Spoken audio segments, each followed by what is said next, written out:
जर का मला तुमचा प्रश्न समजलाय तर तुम्ही विचारताय की आपल्याला कळत असतं की चांगलं काय वाईट काय आहे. आपली इच्छा नसते वाईट करण्याची, आपली इच्छा असते चांगलं करण्याची. तरी पण आप्त स्वकीय आपले रिलेशनशिपमध्ये असतात, मित्र मैत्रिणी वगैरे असतात. त्यांच्या म्हणजे त्यांना काय वाटेल ह्या प्रेशरच्या अंडर आपण येऊन मग आपण जे नको करायला ते करतो. तर ते कसं अवॉइड हं. करायचं. हां, हां, प्रभूजी. अच्छा. तर हा खूप म्हणजे ही खूप कॉमन सिच्युएशन आहे माताजी, एस्पेशली जेव्हा तुम्ही एका पर्टिक्युलर पद्धतीने एका पर्टिक्युलर मार्गावरती तुम्ही चालत जेव्हा असता, त्यावेळी that becomes a normal situation. आणि त्यानंतर मग जर तुम्हाला विरुद्ध पद्धतीने चालायचं असेल तर तुम्हाला रेझिस्टन्स तो येतोच येतो. हे आपल्या ऑफिसमध्ये पण होतं, हे आपल्या पर्सनल लाईफमध्ये पण होतं, सोसायटीच्या ह्याच्यामध्ये पण होतं वगैरे. But you have to constantly remind yourself की हे मी कशा करता करतोय, जी चांगली गोष्ट आहे ती त्याचा लॉंग टर्म बेनिफिट काय आहे आणि ह्याचं दुसऱ्या गोष्टीचं शॉर्ट टर्म नुकसान काय आहे ते, किंवा नुकसान काय आहे ते. आणि ह्या कॉन्स्टंट हं. विचारानेच आपल्याला ते नंतर आपल्याला ते डिटर्मिनेशन येतं, ते बळ येतं आपल्यामध्ये, की आपण नंतर विचार करतो की नाही, मी जे बरोबर आहे तेच करणार, कोणाला काहीही वाटो. आता आपण समजा एक एक साधं एक्झाम्पल घेऊया. अ, आपला एक ग्रुप आहे, त्याच्यामध्ये समजा आपण एकटेच आहोत दारू नाही पित ज्याच्या जे, आणि बाकी सगळे दारू पित आहेत. मग आपल्याला भरपूर ते सगळे फोर्स करतात, अरे पी रे, एक घोट घेतल्याने काय होतं, एक ग्लास घेतल्याने काय होतं, कुठे काय जात नाही कळत नाही, मेडिकली ते चांगलं असतं वगैरे. पण त्याला आपण मग कॉम्प्रोमाइज करतो का? कारण एक आपण एक स्ट्रॉंग लाईन, अशी बोल्ड थिक लाईन ड्रॉ केलेली असते की ह्याच्या पलीकडे मी जाणार नाही. आणि एक पुसटशी लाईन असते जी आपण आपल्या कन्व्हिनियन्स प्रमाणे क्रॉस करतो किंवा ती कधी क्रॉस करत नाही. आणि मग ती पुसट लाईन, तिनं अजून अजून अजून इधर पुसट होत जाते किंवा ती अशी स्ट्रॉंगच्या डायरेक्शनला ती मूव्ह होत जाते हळूहळू. आणि मग नंतर मग ती आपण ते करण्याला काही चुकीचं आहे असं समजतच नाही मग आपण. ह्याच्याकरता पहिलं पाऊल जेव्हा आपण उचलतो ना, त्याच वेळी आपल्याला ते नॉलेज असलं पाहिजे की बाबा ही चूक आहे, मी करणारच नाही. आणि जेव्हा ती दुसऱ्यांदा तिसऱ्यांदा करत जातो त्यावेळी मग नंतर ते आपलं ते पुसटपणाचा लाईनचा वाढत राहतो.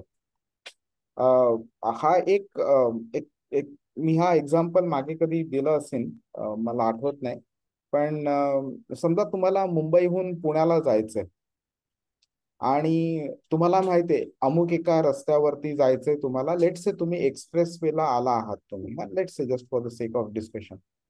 आणि तुम्ही जाताय जाताय जाताय पण तुम्हाला पुण्याचा एकही बोर्ड दिसत नाहीये. मग तुम्हाला कळतं की बाबा तुम्ही चुकीच्या डायरेक्शनला चाललाय, रस्ता बरोबर आहे पण डायरेक्शन चुकीची आहे. मग तुम्ही काय मनाशी ठरवता की मला यू टर्न घ्यायचा आहे म्हणून. पण यू टर्न बराच वेळ दिसत नाही. एक दिसतो यू टर्न, तर तिकडे एक ट्रक चाललेला असतो, तुम्हाला लेन चेंज करायला मिळत नाही. परत पुढच्या ह्याच्यामध्ये चार पाच गाड्या असतात ज्याच्यामुळे तुमचा रस्ता ब्लॉक होतो आणि तुम्ही ते क्रॉस करू शकत नाही, परत लेन चेंज नाही. पण नंतर शेवटी तुम्ही काय करता, खूप उशीर झालाय रे, खूप मागे आलोय मी, खूप मला उलट जावं लागणार आहे. तुम्ही काय करता, जोर लावता तुम्ही. दोन चार गाड्यांचे ती लोक आपल्याला जागा देत नसतील तरी सुद्धा त्यांच्यामध्ये तुम्ही घुसता आणि तुम्ही काही करून तुम्ही लेन चेंज करता आणि युटर्न घेऊन परत येता. हा तो मेन डिफरन्स आहे की तुम्ही डिटरमाइंड कधी होता. तुम्ही पहिला युटर्न मिस झाल्यावरती यू आर कॅज्युअल की बाबा इट इज ओके, काय फरक पडतो, अजून 5 किलोमीटर जाईल. पुढचा युटर्न झाल्यावरती तुम्हाला जाणवायला लागतं की रे नाही रे, आता उशीर व्हायला लागला. मग तिसऱ्या किलोमीटरच्या वेळी तुम्ही ते डिटर्मिनेशन आणून तुम्ही करताच करता. हाच प्रकार आहे. तुम्ही डिटर्मिनेशन कधी ठेवताय, तुम्ही डिटर्मिनेशन कधी आणताय, हे इम्पॉर्टंट आहे. आणि हे इतर लोक जे असतात ज्यांच्यामुळे आपण प्रेशरच्या अंडर येतो ना, हे त्यांचं एक मोमेंटरी प्रेशर असतं. आता माझ्या ऑफिसमध्ये काय झालंय, आता सगळ्यांना माहीत झालंय मी नॉनव्हेज खात नाही म्हणून. त्यांना हेही माहिती आहे की ज्या रेस्टॉरंटमध्ये किंवा ज्या घरी नॉनव्हेज बनतं त्यांच्या घरी मी काहीही खात नाही, पाणी पण पित नाही मी तिकडे. हे त्यांना आता माहिती झालं. आता त्यामुळे कधी कोणी मला विचारायला पण येत नाही, आग्रह करायला येत नाही, कोणाला आश्चर्य पण होत नाही. सुरुवातीला त्यांना आश्चर्य व्हायचं. सुरुवातीला ते मला रिक्वेस्ट करायचे, अरे थोडं घे ना, थोडं घे ना, हे इकडनं आणलंय, व्हेज आहे, ऑनियन गार्लिक नाहीये वगैरे कर.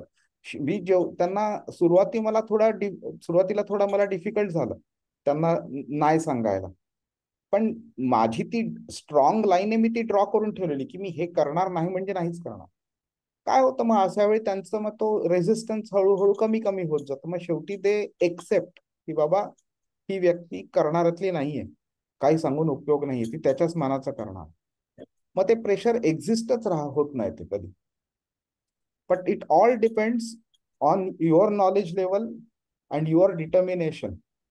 Others are just external factors which Krishna has purposely created for you to test you. की बाबा तू खरोखर हे नॉलेज तुम्हाला जे मिळालेलं आहे ते समजलेलं आहे काय? Are you determined to apply it in your own life?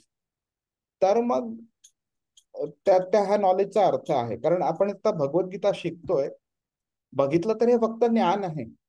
Practical application जोपर्यंत ह्याचं होत नाही तोपर्यंत ह्याचा काहीच उपयोग नाही. त्यामुळे all depends on how much we accept and how much we are willing to implement it seriously in our life. Hare Krishna. सगळ्यांचं स्वागत आहे. जय राधा माधव, जय कुंज बिहारी. जय राधा माधव, जय कुंज बिहारी. जय गोपी जन वल्लभ, गिरिवरधारी. जय गोपी जन वल्लभ, गिरिवरधारी. यशोदानंदन व्रज जन रंजन, यशोदानंदन व्रज जन रंजन. यमुना तीर वनचरी, यमुना तीर वनचरी. जय राधा माधव, जय कुंज बिहारी. जय राधा माधव, जय कुंज बिहारी. हरे कृष्णा कृष्णा कृष्णा हरे हरे, हरे राम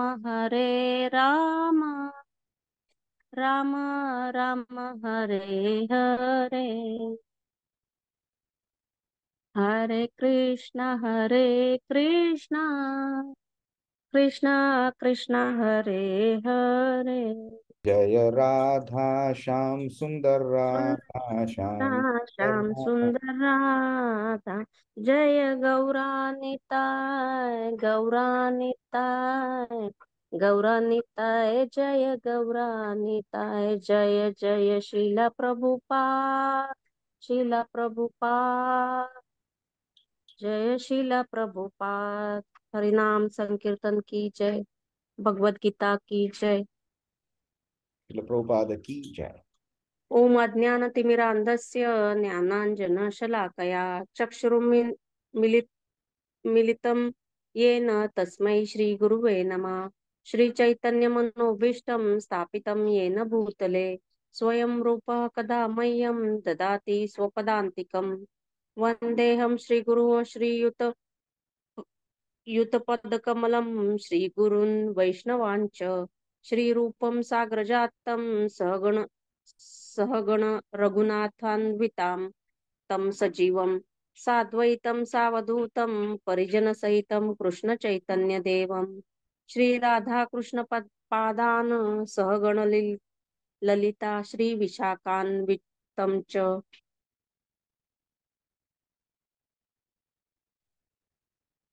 हे कृष्णा करुणा सिंधू दीनबंधू जगतपते गोपेश गोपिका कांत राधा कांत नमस्तुते। तप्त कांचन गौरांगी राधे वृंदावनेश्वरी वृषभानुसुते देवी प्रणमामि हरिप्रिये। वाञ्छाकल्पतरुभ्यश्च कृपा सिन्धुभ्य एव च पतितानां पावनेभ्यो वैष्णवेभ्यो नमो नमः। नमः ओम विष्णुपादाय कृष्णपृष्ठाय भूतले श्रीमते भक्तिवेदांत स्वामिन इति नामिने। नमस्ते सारस्वते देवे गौरवाणी प्रचारिणे निर्विशेष शून्यवादी पाश्चात्य देशतारिणे। जय श्री कृष्ण चैतन्य प्रभु नित्यानंद श्री अद्वैत गदाधर श्रीवासादि गौर भक्तवृंद। हरे कृष्णा कृष्ण कृष्ण हरे हरे हरे राम राम राम हरे हरे। हरे कृष्णा कृष्ण कृष्ण हरे हरे हरे राम राम राम हरे हरे। हरे कृष्ण। थँक्यू सो मच माताजी. हरे कृष्णा. तर आपण मागच्या वेळेला 16वा श्लोक केलेला ना 5व्या अध्यायाचा. कोणाला आठवतंय त्याच्यामध्ये काय मेन पॉइंट होता? प्रभूजी, आता आपण सांगितल्याप्रमाणे की आता एका महत्वाच्या टप्प्यावरती आलोय. आतापर्यंत आपण कर्म करत राहायचं, म्हणजे हे हे ध्येय होतं. आता हे आपण कर्म का करावं याचं ज्ञान आपण घेतोय, की जे आपण भगवंतांसाठी कर्म करावं हे आपण मागच्या श्लोकामध्ये शिकलो.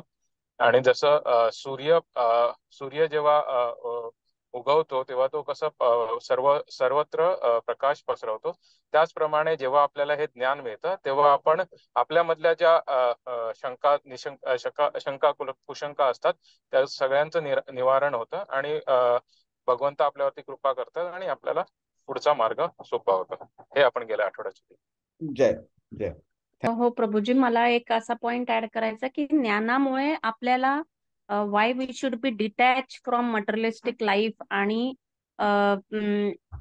कोणत्या गोष्टी कराव्या कोणत्या गोष्टी करू नये हे आपल्याला कळतं आणि त्याच्यामुळे आपण कृष्ण भगवानांची आपल्याला प्रीती निर्माण हळूहळू होऊन आपण मोक्ष मार्गाला बेसिकली सुरुवात करतो असं मी बरं, म्हणेन.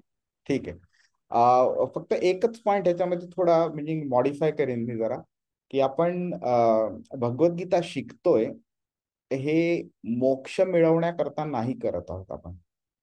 आणि हा एक इन इटसेल्फ हा एक मोठा टॉपिक आहे, त्याच्यावरती आपण दिवसेंदिवस डिस्कस करू शकतो. पण बराच वेळा आपल्याला वाटतं की मुक्ती पाहिजे मला, मोक्ष पाहिजे मला. पण ऍक्च्युली आपण म्हणजे कृष्ण जे आपल्याकडनं एक्सपेक्ट करतोय ती भक्ती करण्याचे एक्सपेक्ट करतोय. आणि भक्ती मिळाली ना तर मुक्ती जी आहे ही मुक्ती is a byproduct of bhakti. त्यामुळे तुम्ही जर मुक्ती मिळवण्याकरता तुम्ही जर का प्रयत्न केला तर इट इज नॉट नेसेसरी तुम्हाला भक्ती मिळेल. पण जर का तुम्ही भक्ती मिळवण्याचा प्रयत्न केला तर मुक्ती ऑटोमॅटिकली मिळेल. आणि ह्याचं मेन ऑब्जेक्टिव्ह काय, ह्याचा मेन पॉइंट काय आहे की मुक्ती मिळवण्याचे बरेच मार्ग आहेत. आपण जो शिकतोय कर्मयोग तो पण आहे, ज्ञान योग आहे आणि ध्यान योग आहे जो आपण 6व्या अध्यायात शिकू. ओके. पण भक्ती मिळवण्याचा प्रकार फक्त एकच आहे, भक्ती योग. आणि भक्ती योग करता करता आपल्याला ते सगळं प्राप्त होतं जे आपल्याला ज्ञानयोग कर्मयोग ध्यान योगातनं प्राप्त होतं. पण ज्ञानयोग कर्मयोग आणि ध्यान योगात ते प्राप्त होत नाही जे आपल्याला भक्ती योगात प्राप्त होतं. 5वा अध्याय 17वा श्लोक. तद्बुद्ध्यः तदात्मानः तन्निष्ठाः तत्परायणाः गच्छन्त्य पुनरावृत्तिं ज्ञाननिर्धूतकल्मषाः. अनुवाद कोण म्हणते? हरे कृष्ण. हरे कृष्ण. जेव्हा मनुष्याची बुद्धी, मन, निष्ठा आणि आश्रय हे सर्व भगवंतावर स्थिर होते तेव्हा पूर्ण ज्ञानाद्वारे त्याची सर्व कल्मशे धुतली जातात आणि याप्रमाणे तो सहज मुक्तीपथावर अग्रेसर होतो. हरे कृष्ण. हरे कृष्ण. थँक्यू माधवी. आता 2-3 गोष्टी आहेत ह्या श्लोकामध्ये. तर कृष्णाने 4 फॅक्टर्स सांगितलेले आहेत जे आपल्याला त्याच्यावरती केंद्रित करायला तो सांगतोय. आणि इकडे तुम्ही बघाल इकडे तत् हा शब्द वापरलाय, तत् बुद्धयः, तत् आत्मनः, तन्निष्ठाः आणि तत् परायणा हा तत् वापरलेला आहे शब्द. तर तद म्हणजे ते, दॅट जे आपण इंग्लिशमध्ये म्हणतो ना ते. ओके. आणि पण इकडे प्रभुपादांनी ट्रान्सलेट करताना भगवंत लिहिले, म्हणजे भगवंत म्हणजे स्वतः कृष्ण. जर कृष्णाला स्वतःला इंडिकेट करायचं असेल तर तो दॅट म्हणून का बोलेल? ओके. तर इकडे आतापर्यंत भगवद्गीतेमध्ये कृष्णाने स्वतःला संपूर्णपणे एक्सपोज नाही केलेला. तर दरवाजाची फट जी आहे ते दरवाजा आहे तो अगदी थोडासा उघडलेला आहे. त्यामुळे आत्ता तो काय करतोय, आत्ता परमात्म्याबद्दल बोलतोय तो. आता त्यांनी हे नाही सांगितलं की परमात्मा त्याचाच अंश आहे म्हणून, जे आपल्याला तो पुढे जाऊन सांगतो. 10व्या अध्यायाच्या 42व्या श्लोकामध्ये तो बोलतो एकांशेन स्थितो जगत. तर तो जो अंश आहे तो परमात्मा आहे. एकापेक्षा जास्ती विष्णू आहेत हे माहित आहे का? गर्भोदक्ष आहे विष्णू, शिरोदक्ष आहे विष्णू. हा, आणि कारणोदक्ष आहे विष्णू, ज्याला महाविष्णू पण म्हणतात. महाविष्णू. तर हे आपण जेव्हा भागवतम शिकायला चालू करू त्यावेळी ह्या गोष्टी आपल्याला कळतील. तर कृष्णापासून संकर्षण येतात, बलराम येतात, बलराम पासून एक चतुर्व्यूह निर्माण होतो, संकर्षण, अनिरुद्ध, प्रद्युम्न आणि वासुदेव. त्यांच्यापासून नारायण होतं, त्यांच्यापासून परत पुढे संकर्षण, अनिरुद्ध, प्रद्युम्न आणि वासुदेव निर्माण होतात. आणि त्या दुसऱ्या संकर्षणापासून महाविष्णू निर्माण होतात. त्या महाविष्णूपासून गर्भोदक्षय विष्णू येतात आणि त्या गर्भोदक्षय विष्णूपासून क्षीरोदक्षय विष्णू येतात. हे जे क्षीरोदक्षय विष्णू जे आहेत ना, हे आपल्या हृदयात स्थित आहेत परमात्मा रूप म्हणून. जेव्हा कृष्णाची इथे यायची वेळ होती त्यावेळी पृथ्वी माता ब्रह्माकडे गायीचं रूप, सुरभी गायीचं रूप घेऊन ती गेली ब्रह्माकडे आणि त्याला रिक्वेस्ट करत होती की भरपूर इकडे राजे महाराजे आहेत जे अतिशय पाप करतायत आणि ह्यांचं पाप सहन होत नाहीये मला, तर तू प्लीज ये आणि ह्या सगळ्यांचा नाश कर आणि हे पाप थांबव म्हणून. तर ब्रह्मा बोलतो की ह्यावेळी हे कार्य मी करू शकत नाही, माझ्या कुवतीच्या पलीकडे आहे. ह्यावेळी आपण विष्णूंना भेटायला जाऊ. म्हणून ते क्षीरसागरावरती जातात आणि तिकडे पुरुष सुक्त म्हणून आपली एक प्रेयर आहे ती म्हणतात आणि विष्णूला प्रसन्न करतात. त्यावेळी क्षीरोदक्षय विष्णू त्याच्या समोर अवतीर्ण होतात आणि मग ब्रह्मा तीच प्रार्थना क्षीरोदक्षय विष्णूकडे करतात. तर त्यावेळी क्षीरोदक्षय विष्णू स्वतः बोलतात की ह्यावेळी मी नाही येणार, ह्यावेळी कृष्ण स्वतः येणार आहे म्हणून. आणि मग ते सगळे देव, नारद मुनी, ब्रह्मा, महादेव वगैरे क्षीरोदक्षय विष्णू हे सगळ्यांना घेऊन गोलोका वृंदावनमध्ये जातात आणि मग कृष्णाची प्रार्थना करतात तिकडे. आणि मग कृष्ण अग्री करतो की मी येईन ह्या वेळेला म्हणून. तर हे सगळं गर्ग संहितेमध्ये लिहिलेलं आहे. तर हे जे क्षीरोदक्षय विष्णू आहेत ना, हे आपल्या हृदयात परमात्मा म्हणून स्थित आहेत. आणि ह्याचाच रेफरन्स कृष्ण 10व्या अध्यायाच्या 42व्या श्लोकामध्ये देतो, एकांशेन स्थितो जगत. मी माझ्या एका अंशाने संपूर्ण जगतामध्ये स्थित आहे. ओके. तर हे जे परमात्मा आहे, कृष्ण बोलतोय तुम्ही ह्याची पूजा करा म्हणून. अजून तो आता हे नाही सांगत आहे की मी भगवान आहे, तुम्ही माझी पूजा करा म्हणून.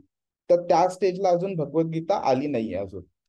तर कृष्ण काय बोलतोय इकडे की ह्या भगवंतावर, ह्या परमात्म्यावरती तुम्ही तुमचं बुद्धी, मन, निष्ठा आणि आश्रय हे तुम्ही स्थिर करा. हे स्थिर झाल्यावरती तुम्हाला ऑटोमॅटिकली तुम्हाला ज्ञान मिळायला स्टार्ट होईल. त्या ज्ञानामुळे काय होईल, निर्धूत कल्मशः, तुमची सगळी जी कल्मश आहेत ना ती धुतली जातील. आणि मग नंतर गच्छन्त्य म्हणजे जेव्हा तुम्ही देवा सोडाल तर पुनरावृत्ती, अपुनरावृत्ती म्हणजे तुम्ही परत आवृत्ती, आपण बोलतो एका पुस्तकाची आवृत्ती असते म्हणून, म्हणजे तेच पुस्तक परत परत परत प्रिंट केलं जातं, एडिशन म्हणतो इंग्लिशमध्ये. तर आवृत्ती म्हणजे परत येणं. ओके. तर हे जे पुनरावृत्ती आहे ना ही होणार नाही जेव्हा तुमची गच्छन्ती होईल तेव्हा. Okay. This is the essence of the वर्स. आता ह्याच्यामध्ये कोणी मला सांगेल तुमच्या दृष्टीने कल्मश म्हणजे काय असतात? यांच्यापैकी काय आणि अहंकार. बरोबर, ते षड्रिपू. बरोबर, इच्छा. षड्रिपू.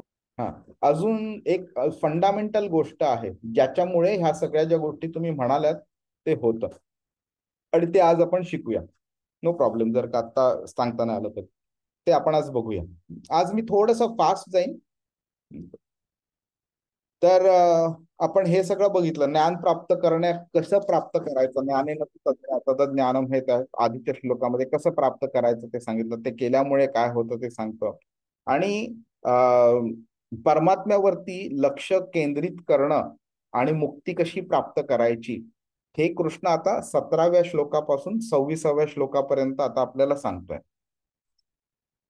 आणि अजून एक गोष्ट झालेली की जे आपण आधी बघितलेलं की जीव, प्रकृती आणि भगवान हे कसे तिघ एकत्र येऊन डिसिजन घेतात, एकमेकांना सँक्शन्स देतात आणि मग ऍक्शन घडते. हे जाणून घेणं इम्पॉर्टंट असतं. नाही म्हणजे काय होतं की आपण भगवंतावरती आपण आळ नाही ठेवणार की बाबा तू का असं केलं म्हणून. लोकांना सवय असते ना, एखादी वाईट गोष्ट झाली की लगेच भगवंताला बोलायचं. आपण ते, आणि हे सगळं कसं झालेलं हिंदी पिक्चर मध्ये, जेव्हा हिरो मंदिरामध्ये उभा राहतो आणि महादेवांसमोर अमिताभ बच्चन जेव्हा उभा राहतो आणि त्याला बोलतो की आज खुश तो बहुत हुए होंगे तुम टाइप्स वगैरे ना, आणि आपल्याला वाटतं वा हिरो काय छान बोलतोय वगैरे, तो भगवंताला असं बोलतो म्हणजे किती चांगलं बोलतोय, किती स्ट्रॉंग आहे आपला हिरो वगैरे. आणि हे सगळा जो मूर्खपणा असा सिनेमांद्वारे आपल्या डोक्यामध्ये घुसतो, त्याचं कारण ते सिनेमे कमी आहेत आणि आपली लॅक ऑफ बुद्धी जास्ती आहे. जर आपण स्वतःचा ज्ञानाचा पाया जर स्ट्रॉंग केला तर असले फालतू गोष्टी आपल्या डोक्यामध्ये शिरूच शकणार नाहीत आपल्या.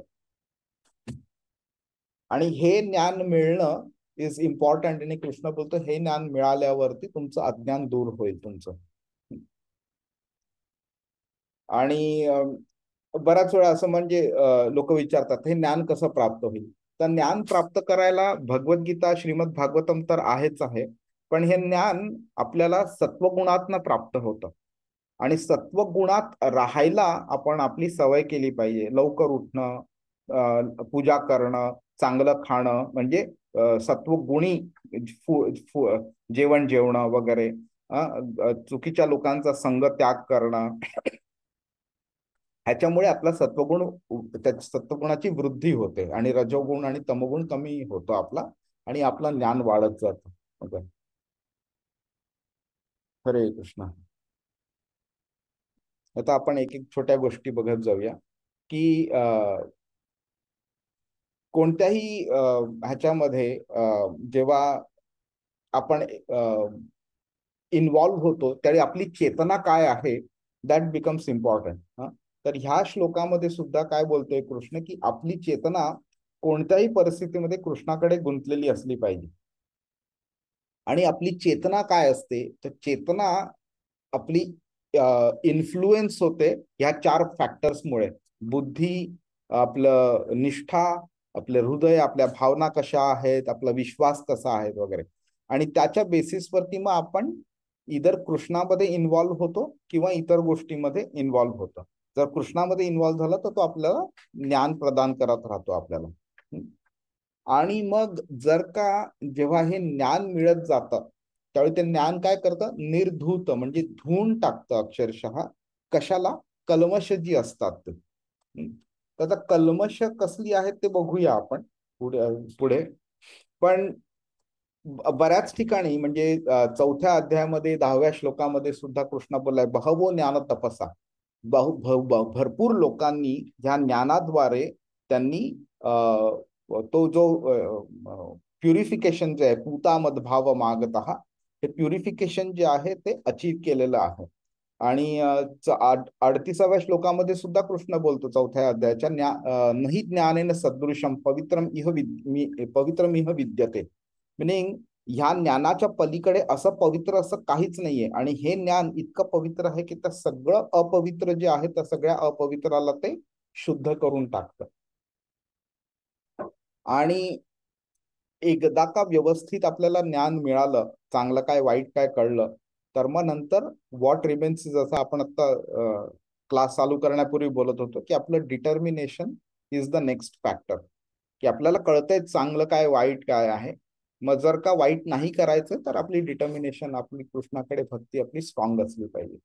आणि त्याच्याकरता म्हणून कृष्ण ह्या 4 फॅक्टर्स बद्दल बोलतोय, की जर का हे तुम्ही बुद्धी, निष्ठा आणि आश्रय तुम्ही माझा जर घेतला तर तुम्हाला हा मार्ग सोपा होऊन जाईल. आता आपण फक्त बघूया ह्या चौघांचा संबंध काय आहे म्हणून. तर बुद्धीमुळे आपण काय करतो, एक निर्णय घेतो आपण. आणि बुद्धीची जनरल काय म्हणतो त्याला, बुद्धीचा वापर आपण तर्का करता करतो, की बाबा हे चूक आहे आणि हे बरोबर आहे. त्या डिसिजनला येण्याकरता आपण बुद्धीचा वापर करतो आपण. ओके. आणि मनामुळे काय होतं, आपल्या भावना, आपण भावना आपल्या निर्माण होतात मनामुळे. आणि कृष्ण काय बोलतोय, तुमच्या भावना आणि तुमची बुद्धी दोन्हीही माझ्यामध्ये गुंतवा. आता त्याला अजून जर एक पाऊल आपण पुढे घेऊन गेलो तर काय होतं, की आपण ही बुद्धी आणि ह्या भावना आपण जर भौतिक गोष्टींमध्ये इन्व्हॉल्व्ह केल्या तर काय होणार आहे, आपण भौतिक गोष्टीकडे आकर्षित होणार आपण, आणि आपण त्या दिशेने चालत जाणार. म्हणजेच काय, आपण कृष्णाच्या विरुद्ध दिशेने चालत जाणार. पण जर का आपण ते कृष्णाच्या डायरेक्शननी केलं तर आपण कृष्णाकडे चालत जाणार आपण. आणि आपली जी चेतना असते ती ही ह्या 4ही फॅक्टर्स द्वारा ती कोणत्या ना कोणत्या तरी इधर भौतिक गोष्टीकडे आकर्षित होते किंवा कृष्णाकडे आकर्षित होते. जर का आपण भगवद्गीता भागवतम शिकायला लागलो आणि आपण ज्ञान मिळवायला लागलो, आपण त्या ज्ञानाद्वारे आपली बुद्धी वाढायला लागली आणि आपण त्याप्रमाणे डिसिजन्स घ्यायला लागलो आणि त्याप्रमाणे आपण आपलं चेतना जी आहे ती कृष्णाकडे न्यायला लागलो, तर आपण काय करतोय, चेतना या सगळ्या जे वेगळ्या वेगळ्या फॅकल्टीज आहेत त्या फॅकल्टीजचा वापर करून आपण कृष्णाकडे जातो. पण हेच जर का आपण आपलं एखाद्या म्हणजे कोणत्या भौतिक गोष्टींनी, मोठी चांगली गाडी, बंगला, बायको, पुरुष वगैरे ह्यांच्यामध्ये, पैसा वगैरे ह्यांच्यामध्ये जर आपलं इंटरेस्ट निर्माण झाला तर आपलं ह्या 4 फॅक्टर्सचा वापर करून चेतना त्यांच्यामध्ये गुंतत राहते ती. आणि म्हणून कृष्ण बोलतोय इकडे ह्या 4ही गोष्टींचा वापर करतोय, की तुम्ही तुमचा तर्क वापरा, ज्ञान वापरा, तुमची बुद्धी वापरा, तुमचं भावना वापरा, तुमचं श्रद्धा वाढवा तुमची, आणि तुम्ही माझ्यामध्ये आश्रय घ्या. त्यामुळे आपण बुद्धीचा, मन, विश्वास वापर करून आपण आपल्या कृष्णाला आपल्या जीवनाचा ध्येय बनवला पाहिजे, तत्परायण. आणि ते केल्यानंतर आपण समर्पित होऊ शकतो कृष्णाला. प्रभू, एक प्रश्न होता. मग आपण जी चेतना आपण म्हणतो, दॅट इज कॉन्शियसनेस, बरोबर. It is result of this 4 factor. ते तुम्ही बोले निष्ठा, नाही, मन, बुद्धी. नाही, it is not the result of this 4 factors. चेतना आपल्याकडे आहे कारण आपण एक आत्मा आहोत. आत्मा, आत्म्याची ती एक कॅरेक्टरिस्टिक आहे चेतना. तर जेव्हा आपण भौतिक जगात येतो त्याच्या आधी सुद्धा आपण एक आत्मा असतो आणि चेतना आपल्याकडे त्यावेळी सुद्धा असते. जेव्हा आपण भौतिक जगात येतो त्यावेळी आपल्याला ह्या भौतिक मन, भौतिक बुद्धी, भौतिक अहंकार ह्या गोष्टी सगळ्या प्राप्त होतात आपल्याकडे. मन, बुद्धी, अहंकार. कृष्ण 7व्या अध्यायाच्या 4थ्या श्लोकामध्ये ह्याचं हे करतो. भूमिरापो अनलो वायू खम मनो बुद्धीर एवच अहंकार इति यमे भिन्ना प्रकृती रष्टता. ह्या 8 प्रकारच्या कृष्णाच्या एनर्जीज आहेत, ज्याच्यामध्ये मन, बुद्धी, अहंकार तो बोलतो ह्या माझ्या एनर्जीज आहेत. पण ह्या इन्फिरियर मटेरियल एनर्जीज आहेत, भौतिक आहेत त्या. त्यामुळे हे आपण जेव्हा भौतिक जगात येतो त्याच्या आधी हे आपल्याकडे नसतं. भौतिक जगात येता येता आपण ह्या ऍब्झॉर्ब करतो, घेतो आपल्याकडे आपण. त्यामुळे चेतना ह्यांच्यामुळे नाहीये, चेतना इंडिव्हिज्युअल आहे. ओके, म्हणजे आत्मा आणि चेतना हे वन ऑन वन रिलेशन. हा, मिनिंग आत्म्याला आपण ओळखतो चेतनेमुळे आत्म्याची ती कॅरेक्टरिस्टिक आहे, इनडिवायझेबल कॅरेक्टरिस्टिक, त्याला आपण डिवाइड नाही करू शकत. हरे कृष्ण. आपण 18वा श्लोक बघूया आता. विद्या विनय संपन्ने ब्राह्मणे गविहस्तिनी शुनी चैव श्वपाके च पंडिता समदर्शिनः. अनुवाद कोण वाचतं? श्री कृष्ण. हरे कृष्ण. विनम्र साधू व्यक्ती यथार्थ ज्ञानाच्या आधारे विद्या विनय संपन्न ब्राह्मण, गाय, हत्ती, कुत्रा आणि चांडाळ या सर्वांना समदृष्टीने पाहतो. हरे कृष्ण. हरे कृष्ण. आता ह्या श्लोकामध्ये काय झालंय, प्रॅक्टिकल इम्प्लिमेंटेशन जे आपल्याला ज्ञान मिळालंय किंवा मिळतंय, ती प्रोसेस जी कृष्णाने सांगितलंय त्याचं तो इकडे माहिती देतोय. आणि हे भगवद्गीतेमध्ये हे एक स्टँडर्ड फॉर्मॅट कृष्णाने सांगितलेलं आहे. आणि हे तुम्ही ऑब्झर्व केलं असेल की एखादी गोष्ट चांगली जी आहे त्याच्याबद्दल तो इन्फॉर्मेशन देतो, मग ती वाईट गोष्ट काय आहे, त्याच्या विरुद्ध काय आहे त्याची इन्फॉर्मेशन देतो. मग चांगलं केल्याचे फायदे आणि वाईट केल्याचं नुकसान काय आहे ते सांगतो. आणि मग जे इम्प्लिमेंटेशन जे आहे त्याचं प्रॅक्टिकल, त्याच्याबद्दल तो माहिती देतो. आणि मग जेव्हा तो नेक्स्ट स्टेप ऑफ द लॅडरला जातो त्यावेळी आधीच्या स्टेप मधला ड्रॉबॅक काय आहे ते सांगतो आणि नवीन स्टेपचा पॉझिटिव्ह काय आहे ते तो सांगतो. तर आता तो इथे आत्ताचं जे ज्ञान जे त्यांनी ज्ञानाबद्दल सांगितलं, त्या ज्ञानाच्या बद्दल ते इम्प्लिमेंट कसं करतो व्यक्ती ते तो सांगतोय. तर आता इकडे कोणाबद्दल तो बोललाय? विद्या विनये पंडित बद्दल बोललाय, ज्याच्याकडे म्हणजे ज्ञान आहे, लर्नेड पर्सन. ओके. तर बऱ्याच वेळा म्हणजे एस्पेशली भगवद्गीतेच्या सुरुवातीच्या स्टेजमध्ये असं आपल्याला वाटतं की मी आत्मा आहे, मी शरीर नाही, हे म्हणजे झालं ज्ञान. तर कृष्ण इथे बोलतोय की ते ज्ञान आहे, बट ते प्रिलिमिनरी स्टेजचं आहे. ओके. त्याच्या पुढे जाऊन तुम्हाला कळलं पाहिजे की परमात्मा नावाची एक गोष्ट आहे आणि तेच समजणं, त्या परमात्माला समजणं म्हणजे ज्ञान आहे. आणि नंतर तो अजूनही पुढे जातो आणि सांगतो भगवान परमात्म्याच्याही वरती आहे आणि त्याला समजणं, त्याची भक्ती करणं हे ज्ञान आहे म्हणून. आणि म्हणून काय होतं की जेव्हा आपल्याला परमात्म्याची जाणीव होते, तर प्रत्येक ठिकाणी काय होतं, समजा मी परमात्म्याचा बद्दल नॉलेज नाही मिळवलं आणि फक्त आत्मा काय आणि शरीर काय ह्याचं नॉलेज माझ्याकडे असलं, तर माझ्याकडे काय होईल, मी एका लेवलच्या वरती आलेलो असेल. म्हणजे मला एवढंच कळेल की समोरची जी व्यक्ती आहे ती आत्मा आहे, शरीर नाही म्हणून. पण माझा आणि त्याचा संबंध काय आहे हे कळणार नाही. त्यामुळे विद्वान व्यक्ती त्या व्यक्तीला कृष्ण बोलतोय जो बघतो की माझ्या हृदयात परमात्मा स्थित आहे आणि समोरच्याच्या हृदयात पण परमात्मा स्थित आहे. मीही एक आत्मा आहे आणि तोही एक आत्मा आहे.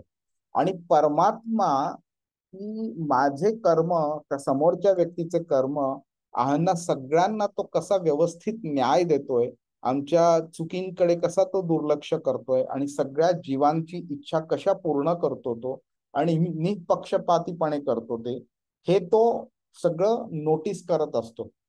आणि ज्यामुळे त्याच्यामध्ये ती समदृष्टी निर्माण होते.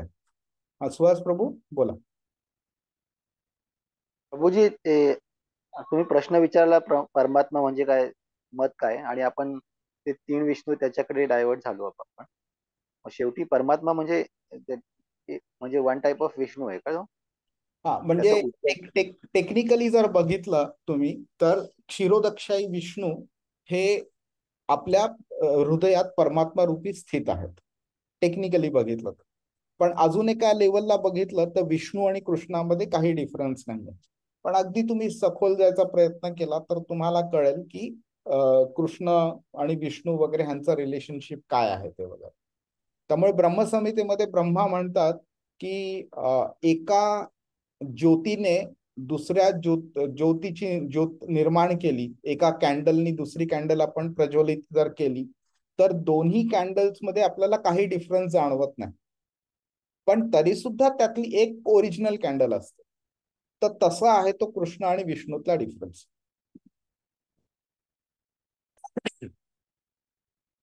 आणि ह्यामुळे त्या पंडिताला एक समदर्शी पंडित म्हणून ओळखलं जातं. आणि तो मग समदर्शी पंडित कसं ते अप्लाय करतो त्याचं नॉलेज, तर तो काय करतो, विद्या विनय संपन्न ब्राह्मण त्या व्यक्तीच्या लेवल पासून खालच्या व्यक्तीच्या लेवल पर्यंत, म्हणजे श्वपाके म्हणजे जो कुत्र्याला कापून खाणारी व्यक्ती आहे अशा व्यक्तीपर्यंत, म्हणजे सगळ्या त्या लाईन मध्ये येणाऱ्या सगळ्या प्रकारच्या व्यक्तींना तो सेम समदर्शी आहे, तो त्यांच्याकडे समदृष्टीने बघत असतो तो.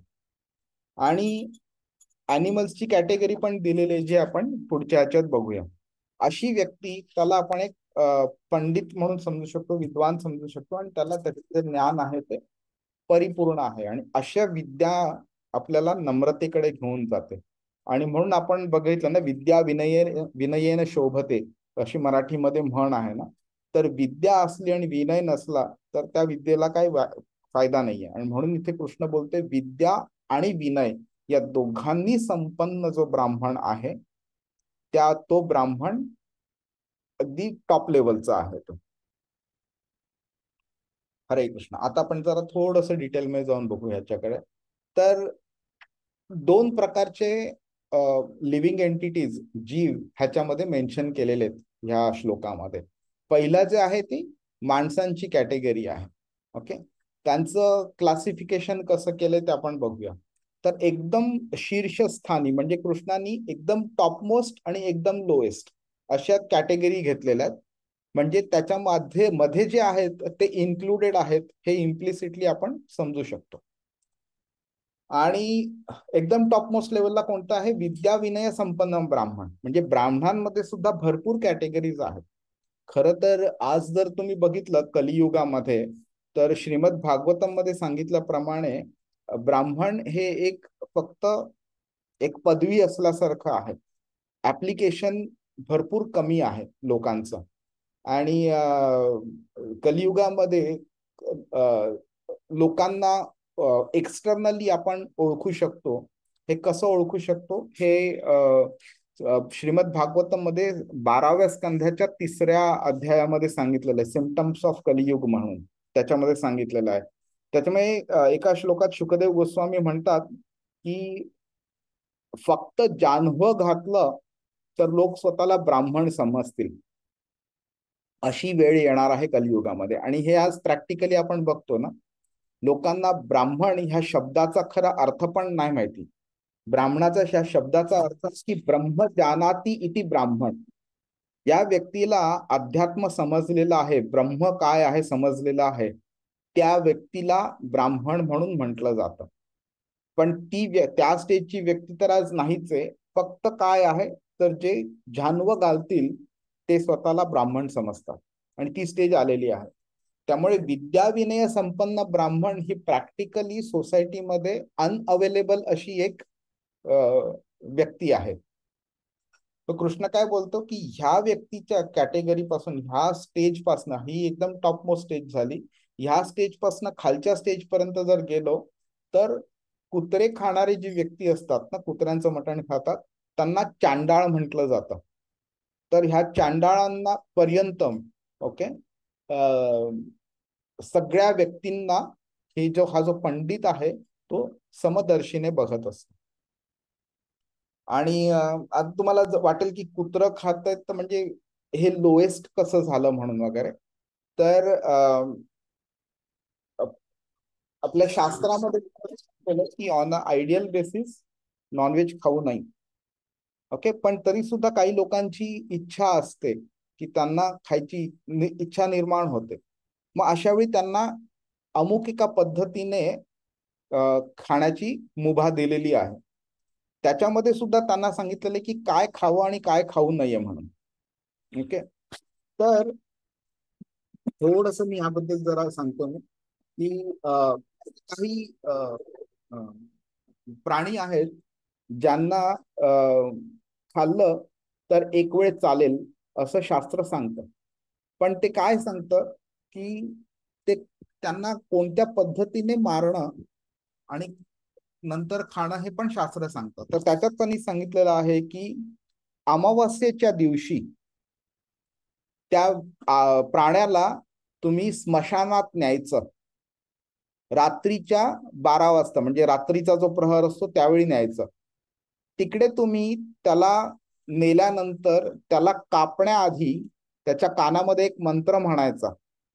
त्या मंत्राचा अर्थ असा आहे की ह्या जन्मी मी तुला मारतोय आणि खाणार आहे, पण मी तुला परमिशन देतोय की पुढच्या जन्मी तू मला मार आणि खा म्हणून. त्यानंतर मग त्या प्राण्याला मारू शकतो. नंतर त्याचं जे शरीर आहे त्याचं तुम्ही ते जेवण म्हणून बनवाल आणि खा, ते तुम्ही नंतर ते घरी जायचं, अंघोळ करायची, ते बनवायचं आणि नंतर मग तुम्ही खायचं. आता ह्याच्यामध्ये हे अशा प्रकारे का केलेलं आहे, तर मुद्दामून डिफिकल्टीज टाकल्या गेलेल्या आहेत, सो दॅट एक तर पहिली गोष्ट म्हणजे प्राण्याला स्मशानापर्यंत न्यायचं. आपल्या घराजवळ किंवा थोडंसं लांब असं स्मशान आहे की नाही माहिती नसेल, पण ज्यांच्याकडे असेल, जे नेतात किंवा ज्यांच्यापासून ते लांब असेल, त्यांना तो त्रास सहन करावा लागतो प्राण्याला तिथपर्यंत नेणं. ती एक कटकट झाली. नंतर काय झालं, ते फक्त अमावास्येच्या दिवशीच करता येतं, म्हणजे तुमची frequency of eating is restricted. त्याच्यात सुद्धा तुम्ही ते रात्रीच न्यायचं. म्हणजे पहिली गोष्ट म्हणजे स्मशान आणि त्याच्यात रात्र आणि त्याच्यात अमावास्या, ह्याच्यात बऱ्याच लोकांची त्रेधा तिरपीट होणार. त्यांनी तिथे जायची इच्छा पण निर्माण होणार, भीती वाटणार त्यांना. समजा ते गेले आणि त्यांनी तेवढी प्रयत्न केला, हिम्मत हे जवळ केली आणि ते गेले तिकडे, तर नंतर काय की आपण त्या प्राण्यामध्ये तो मंत्र म्हणतानाच आपली इच्छा निघून जाणार की बाबा मी कसं असं बोलू की तू पुढच्या जन्मी मार म्हणून. आणि मग ते करणं, नंतर येणं, परत रात्री 12-1-2 वाजता घरी येणार, आंघोळ करणार, बनवणार आणि नंतर मग खाणार पहाटे 3-4 वाजता वगैरे. तोपर्यंत माणसाची भूक, इच्छा ह्या पण गोष्टी निघून गेलेल्या असतात. मग शेवटी he will reach a stage की बाबा तो बोलते की सोड ना, एवढी खटखट करायची, त्यापेक्षा न खाल्लेलंच बरं. आणि ग्रॅज्युअली मग ते कमी होऊन जातं आणि तो सोडून देतो मग ते. आता त्याच्यामध्ये सगळ्या प्राण्यांना खाणं अलाउड नाहीये, ओके. मग त्याच्यात सुद्धा तरी सुद्धा लोक असे काही प्राण्यांना मारतात आणि खातात जे प्रोहिबिटेड आहे, ओके. मग ते डायरेक्टली ते पाप कर्म करत राहतात. या सगळ्या प्राण्यांमध्ये कुत्रा हा जो प्राणी आहे त्याला सगळ्यात लोएस्ट लेवलचं समजलेलं आहे. आणि कुत्रा हा एक म्हणजे ग्रॉस लेवलचा तमोगुणी प्राणी आहे. आणि अशा याचं जेव्हा कोणी त्याला मारून खातं त्यावेळी तो तमोगुण त्यांच्यामध्ये सुद्धा भरपूर येतो. त्यामुळे अशी व्यक्ती, ज्या हे कुत्र्याचं जे जर कोणी जेवण जेवत असेल, मटण खात असेल, तर ती व्यक्तीला सोसायटीमध्ये लोएस्ट कॅटेगरी म्हणून समजली जाते, स्पिरिच्युअल लॅडरच्या अँगलनी, नॉट फिजिकली. आणि म्हणून कृष्ण इथे त्याचा हे उल्लेख करतोय की from the top most in the human society till the bottom of the human society, हा पंडित जो आहे तो सगळ्यांकडे समदृष्टीने बघतो. आता हा श्लोक बघितल्यावरती आपल्याला कळेल की जे प्रॅक्टिकल इम्प्लिमेंटेशन होतं आपल्या सोसायटीमध्ये ते किती चुकीचं होतं. हे खरं म्हणजे आता वेगळ्या वेगळ्या पद्धतीने हे प्रोजेक्ट केलं जातं, पण कृष्णाने सांगितलेलं आहे ना, चातुर्वर्ण्य मया सृष्टम गुणकर्म विभागशः, 4थ्या अध्यायाच्या 13व्या श्लोकामध्ये सांगितलेलं आहे की हे 4 प्रकारचे जे कॅटेगरीज आहेत ते मी क्रिएट केलेले आहेत, आणि पण कोणत्या बेसिसवरती, गुण आणि कर्माच्या वरती. पण इथे काय झालंय, ऍप्लिकेशन शरीराच्या बेसिसवरती झालंय. मी ब्राह्मणाच्या घरी जन्म घेतला म्हणजे मी ब्राह्मण, मी वैश्याच्या घरी जन्म घेतला म्हणजे मी वैश्य, हे ह्या बेसिसवरती नाही केलेलं कृष्णाने. त्यामुळे त्याचं प्रॅक्टिकल इम्प्लिमेंटेशन चुकीच्या पद्धतीने झालंय सोसायटीमध्ये. तर इथे सुद्धा पंडित ह्या सगळ्यांकडे समदृष्टीने बघतो, ही एक मोठी गोष्ट आहे की तो डिसाईड हे असं नाही करत की बा तू कुत्र्याला खातो, माझ्या जवळ नको येऊ म्हणून, मला टच नको करू, हे असा प्रकार नाहीये. हे फक्त तो त्याच्या हृदयामध्ये एक आत्मा आहे, तो आत्मा आणि माझा आत्मा हे क्वालिटीज आमच्या सिमिलर आहेत, दोघांच्याही हृदयात परमात्मा स्थित आहे आणि तो परमात्मा सेम आहे. ह्या बेसिसवरती तो कोणतंही डिफरन्सिएशन, डिस्क्रिमिनेशन करत नाही. आणि प्राण्यांचं वर्गीकरण ह्या पद्धतीने केलेलं आहे की गाय जी आहे ही सत्वगुणी असते, हत्ती जो आहे तो रजोगुणी असतो, आणि कुत्रा जो असतो तो तमोगुणी असतो. म्हणून त्या कॅटेगरीज मध्ये टाकल्या. तर इकडे आपल्याला कळून येतं की मनुष्याच्या कॅटेगरीज आणि अॅनिमल्सच्या कॅटेगरीज ह्या सगळ्यांना from the left most till the right most, from the top most till the bottom, ह्या सगळ्यांना कन्सिडर केले कृष्णाने ह्याच्यामध्ये आणि सांगितलेले की पंडित ह्या सगळ्यांकडे समदृष्टीने बघत असतो. मग प्रश्न येतो की तो समदृष्टीने कसा बघू शकतो त्यांच्याकडे. तर पहिली गोष्ट म्हणजे हे एका भौतिक स्तरावरती असं बघणं शक्यच नाही. कारण एक व्यक्ती सुदृढ असेल, एक व्यक्ती वीक असेल, एक व्यक्ती काळा असेल, एक व्यक्ती गोरा असेल, एक व्यक्ती धनाढ्य असेल, एक व्यक्ती गरीब असेल, तर सगळ्यांकडे तुम्ही एकत्र कसे बघणार? तर जेव्हा तुम्ही त्यांचे भौतिक रूप बघता तर त्यांच्याकडे समदृष्टीने बघणं शक्य नाहीये. तर जेव्हा तुम्ही त्यांच्याकडे आध्यात्मिक स्तरावरती बघता तेवढीच हे समदृष्टीने बघणं शक्य आहे. भौतिक दृष्टीने बघितलं तर त्याच्यामध्ये एक वेगळ्या प्रकारची विविधता दिसून येते किंवा लोकांमधला फरक दिसून येतो आणि ते त्या फरकामुळे आपण त्यांच्याकडे समदृष्टीने बघू शकत नाही. पण पंडित काय करतो? तो पंडित जो असतो तो आत्मा बघतो. त्याला समजतं की हा जो दुसरा आत्मा आहे तो माझ्या आत्म्यासारखाच आहे आणि त्यामुळे त्याला हे स्वीकारायला सोपं पडतं की आपण आत्मा नाही आहोत, आपण शरीर आहोत आणि माझा आत्मा आणि दुसरा आत्मा हे समान आहेत म्हणून. आणि ते अजून तो एक एक्स्ट्रा स्टेप पुढे जातो. तो बघतो की जो परमात्मा जो आहे तो माझ्या हृदयात स्थित आहे आणि त्याच्याही हृदयात स्थित आहे आणि तो परमात्मा सेम आहे म्हणून. आणि एक मिनिट मी ह्याच्यामध्ये सांगतो.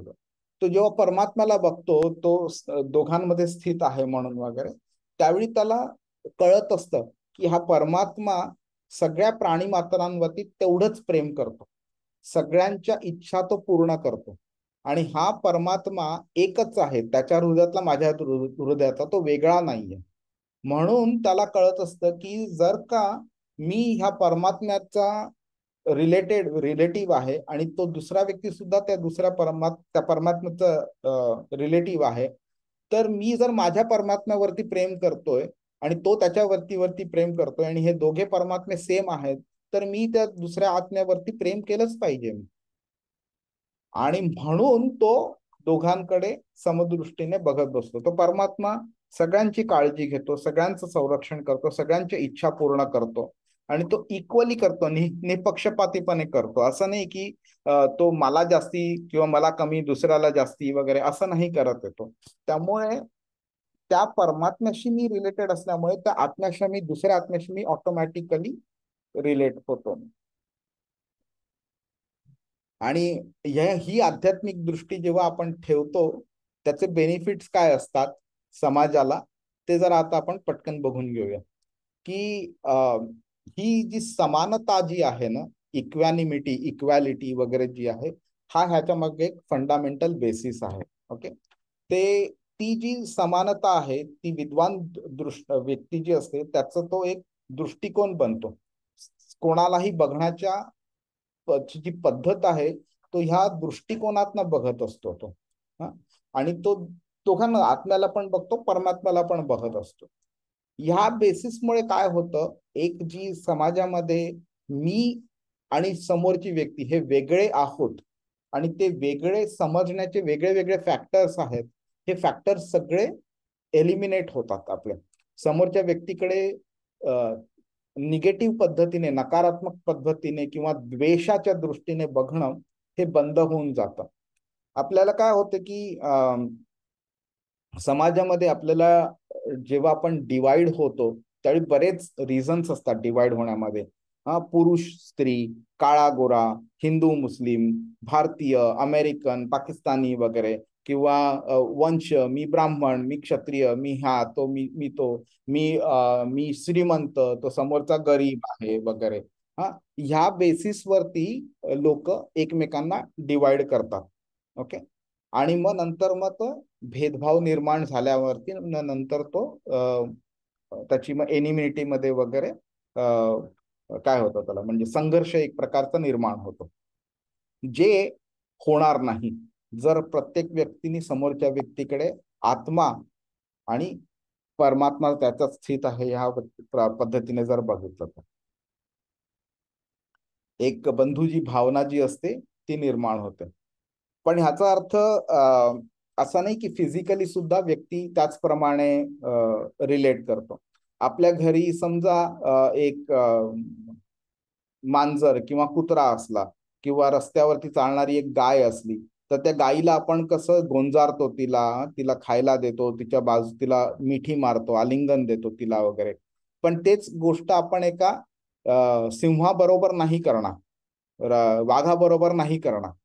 का तर त्यांच्या शरीरामधला जो डिफरन्स आहे त्या डिफरन्सच्या बेसिसवरती आपण कोणाशी कशा पद्धतीने वागायचं करतो. पण त्यांच्या शरीरामधला डिफरन्स फक्त फिजिकल लेवलवरती आहे हे आपण जाणतो आणि त्याला स्पिरिच्युअल लेवलवरती त्यांच्याशी कसा व्यवहार केला पाहिजे हेही ठरवतो. जस्ट बिकॉज एकाला वाघाचं शरीर आहे आणि एकाला गायीचं शरीर आहे ह्याचा अर्थ हा नाही की बिकॉज तो मला खाणार आहे म्हणून मी त्याला काही जेवण देणारच नाही. माझ्याकडे असेल तर मी त्याला जेवण देईन, पण मी काळजी घेईन. मी त्याच्याशी जवळ जाताना मी काळजी घेईन मी की किती जवळ जायचं, किती लांब राहायचं आणि कशा पद्धतीने जेवण द्यायचं. पण ती काळजी मला गायी बरोबर करताना गरज नाही पडणार, कारण गायी तेवढी व्हायलंट नाहीये ती. त्यामुळे व्यवहाराची जी पद्धत आहे ती दोघांबरोबर आपण डिफरंटली करतो, बट दॅट डझंट मीन आपण त्या दोघांना डिफरंट ट्रीट करतो. हा एक थिन लाईन आहे समजण्यामध्ये. हरे कृष्ण. आता ही अर्जुनाला ही समान दृष्टी कशी लागू पडते तर अर्जुन समोरच्या कौरवांना आत्मा म्हणून त्यांनी बघितलं पाहिजे. माझे लोक, इतर लोक ह्यांचा त्यांनी फरक केला नाही पाहिजे. ओके. आणि कौटुंबिक स्नेहाचा आधार न ठेवता त्या बेसिसवरती भेदभाव न करता तो सगळ्या जीवांकरता म्हणजे त्या कल्याणाकरता लढला पाहिजे. त्याच्या युद्ध करण्याने पांडवांना जसा फायदा होणार आहे तसाच कौरवांनाही फायदा होणार आहे. जसं आधी कृष्णाने सांगितल्याप्रमाणे भीष्म, द्रोणाचार्य वगैरे त्यांना नवीन शरीर मिळेल, चांगलं शरीर मिळेल, हे सुद्धा एक फायदाच आहे. दुर्योधनाला त्याचे जे पाप करणारं हे शरीर आहे त्यापासून मुक्ती मिळेल, अजून तो पाप करणं स्टॉप करेल तो वगैरे, हा सुद्धा एक फायदाच झाला. पण ह्याचा अर्थ हा नाही की त्यांनी शस्त्र सोडलं पाहिजे.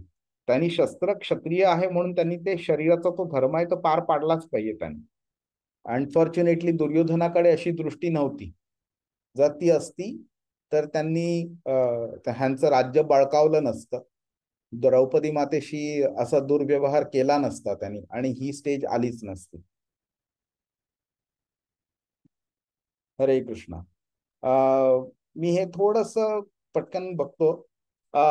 परमेश्वर म्हणजे परमात्मा हे जी समानता आहे ती कशी ठेवतात वगैरे आपण ते सगळे प्राणी मात्रांना आपल्या मित्राप्रमाणे मित्रत्वाने वागवतात.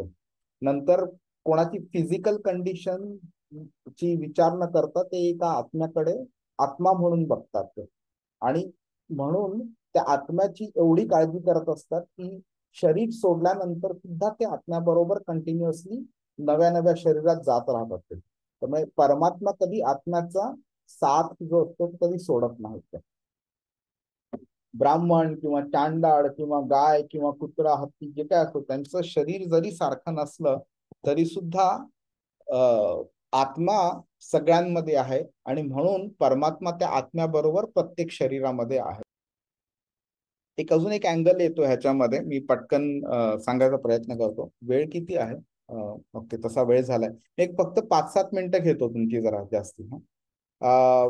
आत्मा आणि परमात्मा क्वालिटेटिव्हली गुण जे असतात ना ते एकाच गुणाचे आहेत, पण ते क्वांटिटी जी आहे ती वेगळी आहे. ओके. त्यामुळे एक पटकन आपण त्यांच्यातला सिमिलॅरिटी काय आणि डिफरन्स काय हे बघून घेऊया. तर एक समुद्र जो असतो त्या समुद्रामध्ये करोडो लिटरचं पाणी असतं. त्याच्यामध्ये प्रत्येक म्हणजे त्या पाण्यामध्ये जेवढे सॉल्ट, जेवढे मिनरल्स, जेवढे जे काय क्वालिटीज फॅक्टर्स असतात तेच त्या समुद्राच्या एका थेंबामध्ये सुद्धा असतात.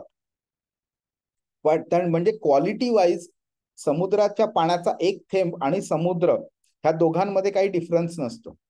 पण क्वांटिटी वाईज जर बघितलं तर एका ड्रॉप मध्ये, एका थेंबामध्ये फक्त की एका मायनर क्वांटिटीमध्ये सॉल्ट असेल, पण ते पूर्ण समुद्रामध्ये जर बघितलं तर ते भरपूर भरपूर सॉल्ट निघेल त्यातनं.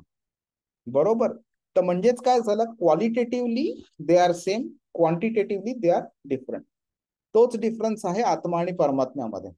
आत्म्याच्या क्वालिटीज आणि परमात्म्याच्या क्वालिटीज सच्चिदानंद आहेत, ते सेम आहेत, पण क्वांटिटी वाईज डिफरन्स आहे. आत्मा हा एका शरीरामध्ये असतो, तर परमात्मा प्रत्येक शरीरामध्ये असतो. आणि आत्माचं जे क्षेत्र जे असतं ते त्या शरीरापुरतं मर्यादित असतं. आत्मा दुसऱ्या शरीरात जाऊन काही ऍक्टिव्हिटीज करू नाही शकत, पण परमात्मा असतो तो सगळ्या शरीरामध्ये त्याची चेतना असते आणि प्रत्येक शरीरामध्ये तो कोणताही भेदभाव न करता उपस्थित असतो. आणि त्यामुळे तो सेमच असल्यामुळे त्याचे काय म्हणतात त्याला, त्याचे ऍक्शन्स जे असतात ते एका इक्वल लेवलवरती होतात त्याचे. अं, या म्हणजे आता आपण भौतिक जगामध्ये आलेलो आहोत, तर हे आपल्याला पॉसिबल आहे का, हा फार मोठा माझा प्रश्न. म्हणजे किती आपण मनापासून ठरवलं की नाही हा माणूस, म्हणजे आता आपण म्हणजे मी जस्ट कॉर्पोरेट वर्ल्ड मधलं एक्झाम्पल घेतो, किंवा घरातल्या अशा काही गोष्टी असतात, किंवा की जिथे वादविवाद होतात किंवा हे होतात, तर ते आपण की नाही नाही हा आत्मा आणि परमात्मा आहे, हा पण म्हणजे हेच बाह्य, हे कितपत म्हणजे पॉसिबल आहे का, फार मोठा मला क्वेश्चन आहे प्रभूजी. हे पॉसिबल तर 100% आहे, अदरवाईज भगवान बोललेच नसते हे करा म्हणून. आता प्रॅक्टिकल लेवल सुद्धा जर आपण बघितलं तर आपल्याला ऑफिसचं जर एक्झाम्पल जर आपण घेतलं तर ऑफिसमध्ये काय असतात, काही सिनियर मॅनेजर्स किंवा व्हाईस प्रेसिडेंट किंवा एक्झिक्युटिव्ह असतात, आणि काही असतात मिडल मॅनेजमेंट असतात, किंवा काही लोक असतील वर्कर लेवलचे असतील वगैरे. तर आपण सगळ्यांशी एकाच पद्धतीने on a practical level behave नाही करत. बरोबर. तर इकडे तसं कृष्ण बोलत नाहीये की तुम्ही त्यांचं शरीर बघा किंवा त्यांचं हुद्दा काय आहे तो बघा आणि त्याप्रमाणे तुम्ही वागा किंवा वागू नका. पण तुम्ही ह्या अँगलनी बघू शकता की जस्ट बिकॉज एक व्यक्ती सीईओ आहे म्हणून तुम्ही त्याला जास्ती मान देणार, आणि जस्ट बिकॉज एक व्यक्ती समजा लोअर ग्रेडचा असेल तर तुम्ही त्याचा अपमान करणार का, मुद्दामून करणार का? तर तसं नाही करणार आपण. पण समजा दोन कामं तुमच्या हातात असतील, एक तुम्हाला सीईओनी कोणता रिपोर्ट मागितला असेल आणि दुसरा असेल एका लोअर ग्रेडच्या व्यक्तीची कोणत्या तरी गोष्टी करता रिक्वेस्ट आली असेल, तर तुम्ही कोणाला इम्पॉर्टन्स द्याल? तुम्ही ऑन अ हायर प्रोबॅबिलिटी तुम्ही त्या सीईओचे रिपोर्ट करता द्याल का? तर त्याचं जे पोझिशन आहे इट डिमांड्स दॅट इम्पॉर्टन्स. त्याचं जे काम आहे इट डिमांड्स दॅट इम्पॉर्टन्स. तुम्ही त्या दुसऱ्या व्यक्तीला मुद्दामून तुम्ही हे केलंय का की बाबा मला सीईओचं काम नसलं तरी पण तू लोअर ग्रेडची व्यक्ती आहेस म्हणून मी तुझं काम करणार नाही?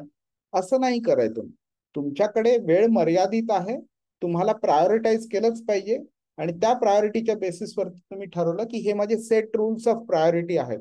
ह्या प्रायोरिटायझेशनच्या बेसिसवरती सीईओ कम्स फर्स्ट म्हणून त्याचं काम आधी केलं. ते संपल्यावरती तुम्ही ते दुसरं त्या लोअर ग्रेडच्या व्यक्तीचं काम तुम्ही हातात घेणार आहात. तुम्ही असं नाही डिसाईड केलंय की या लोअर ग्रेडची व्यक्ती आहे, त्याला मी एकदम कसपटा समान हे करणार, माझ्यासमोर उभं राहिला तर मी त्याच्याशी तुसडीने वागणार आणि त्याचा अपमान करून बोलणार त्याशी. That is incorrect. आपल्याला काय होतं की whatever is due has to be done because the rules demand it. आपण काय करतो, एक स्टेप अजून पुढे जायचा प्रयत्न करतो, जे अनड्यू आहे ते पण करायचा प्रयत्न करतो, आणि मग नंतर ह्या दोघांमध्ये मग गफलत होऊन जाते. ती व्यक्ती आली तर तुम्ही त्याच्याशी रिस्पेक्टफुली बोलणारच, right? You are not going to treat him disrespectfully just because त्याचा ग्रेड लोअर आहे. तर हा तो डिफरन्स आहे. घरी सुद्धा जेव्हा आपल्या कडे वादविवाद भलेही जरी झाले वगैरे तरी, तर तुम्ही त्या वादविवादामध्ये सामील कसे होताय दॅट ऑल्सो इज इम्पॉर्टंट. आपण बिकॉज मी घरातला कर्ता पुरुष आहे म्हणून मी समोरच्या व्यक्तीला खालून घालून पाडून बोललो तर दॅट इज इनअप्रोप्रिएट. हा जर तुम्हाला वाटलं की ह्या अशा पद्धतीच्या बोलण्यामुळे समोरच्या व्यक्तीला थोडी अक्कल येऊ शकते आणि त्याचं वर्तन जे आहे ते इम्प्रूव्ह होऊ शकतं. The situation demands and warrants it, आणि म्हणून त्याप्रमाणे असं बोललं तर you are trying to do it from a corrective action perspective, not because of your ego. हा एक डिफरन्स मला आता सुचलाय मला. नाही ठीक आहे प्रभूजी, पण तरी मला हे एवढं हा, uh, it is not so simple. एवढं it is not so um, simple. आणि हा एवढं सिम्पल नाही की नाहीच म्हणजे तो ऑफकोर्स पण व्यक्ती, म्हणजे आपल्याला मान्य आहे की सगळेजण जे आलेले आपण ते धर्तीवर ते कृष्ण भगवानांचे अंश आहे, पण आपण म्हणजे I don't know it is, म्हणजे मी तरी आता जस्ट तो श्लोक चालू असताना मी विचार करत होती की जे लोक मला, नाही हा माझा बॉस असं मला बोलतो किंवा हा व्यक्ती मला असं बोलतो, त्यामुळे एक आपल्या याच्यापासून आपण यातून दूर राहतो किंवा असं असतं ना प्रभूजी. मी एक म्हणजे त्याच्यावरून मी विचार करत होते की किती जर मी विचार केला की नाही नाही हा तर कृष्ण भगवानांचा अंश आहे किंवा असं, ते तर जर मी खोटं खोटं जरी मनात विचार केला तरी पण इट वॉज नॉट ऍक्सेप्टिंग, असं मी जस्ट विचार करत हो होती. हो हो, नाही अगदी बरोबर आहे माताजी. कसं होतंय ना की आता जी आपण थिअरी शिकतोय ना, ही मास्टर्स किंवा PhDच्या लेवलची थिअरी आहे. आणि आपण ऍक्च्युली जे आहोत ते पण प्रायमरी स्कूलमध्ये आहोत आता. त्यामुळे to think about applying this PhD level theory at this point of time, it's a tough ask. आपल्याला ह्याच्यामध्ये ह्या मार्गावरती अजून भरपूर पुढे जायचंय, भरपूर पुढे जायचंय. आणि 19वा श्लोक जेव्हा आपण बघू ना पुढच्या आठवड्यामध्ये, त्यावेळी जे कल्मश जे आपण बोललो ना की कल्मश, ऍक्च्युली कल्मश काय आहेत ते त्या 19व्या श्लोकामध्ये त्या स्लाइड वरती मी लिहिलेलं आहे.